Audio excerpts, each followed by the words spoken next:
Hello guys! O diba mura kog si Mama Mary sa akong outfit. Karon kay mga around 11 a.m. and it's a Sunday here in India. So, um, na ako diri karon sa duol lang ni siya nga dairy farm diri sa akong ginupuy-an nga guest house. And so, um, tanaw na to ang area guys kung unsay naa diri. Actually, ang first na ko pakita kaning mga ilang mga cows. So, grabe no kadagko sa ilang mga ano damsyo. Dagko kaayo ang ilang mga tutoy. Mga tutoy na dagko kaayo.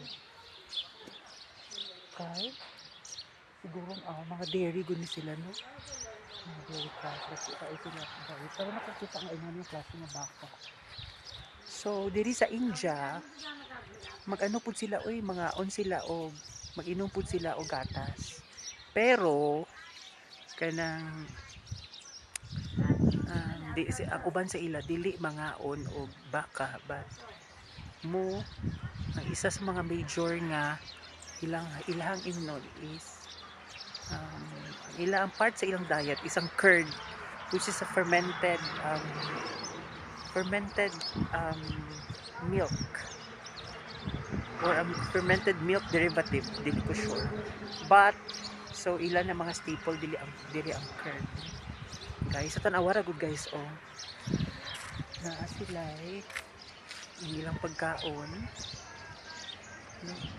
nila is sa mga baka and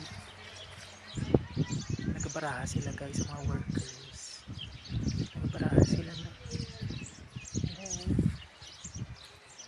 nauni ang area so then naapoy mga kababainhan lahipod sila nga grupo no ano siya guys